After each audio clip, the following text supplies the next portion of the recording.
साखर गूळ न वापरता आज आम्ही तुम्हाला घरच्या घरी काजू कतली बनवण्याची खास रेसिपी सांगणार आहोत। विशेष म्हणजे ही काजू कतली आपल्या आरोग्यासाठी देखील खूप फायदेशीर आहे।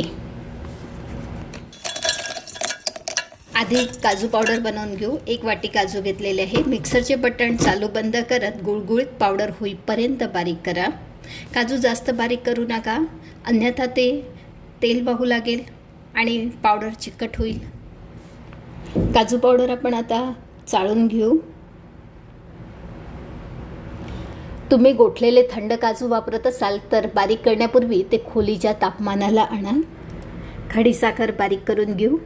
एका पॅनमध्ये साखर आणि पाणी घालून मध्यम आचेवर शिजवू।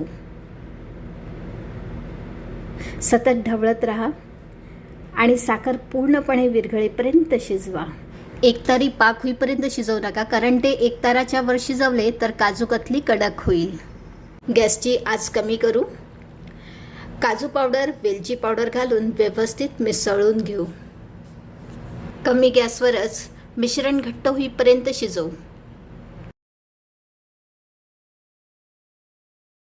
कमी गॅसवरच मिश्रण घट्ट होईपर्यंत शिजवू। मिश्रण घट्ट झाल्यानंतर जास्त शिजवू नका, गॅस बंद करा आणि हे थोडे उबदार असतानाच गुळगुळीत पृष्ठभाग होईपर्यंत काही मिनिटे मळून घ्या।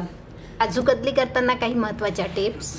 सरबत थोडे चिकट आणि घट्ट झाल्यावर लगेच काजू पावडर घाला, यामुळे काजू कतली शिजल्यानंतर चुरगळणे टाळता येईल। जर मिश्रण शिजवल्यानंतर घट्ट झाले तर दुधाचे काही थेंब घाला आणि गुळगुळीत होईपर्यंत मळून घ्या। 1/3 जाड गोल आकाराचा रोल करा। चाकूने डायमंड आकाराचे तुकडे करा। 3 ते 4 मिनिटे थंड होऊ द्या। तुकडे वेगळे करा आणि तुमच्या आवडत्या काजू कतलीचा आनंद घ्या।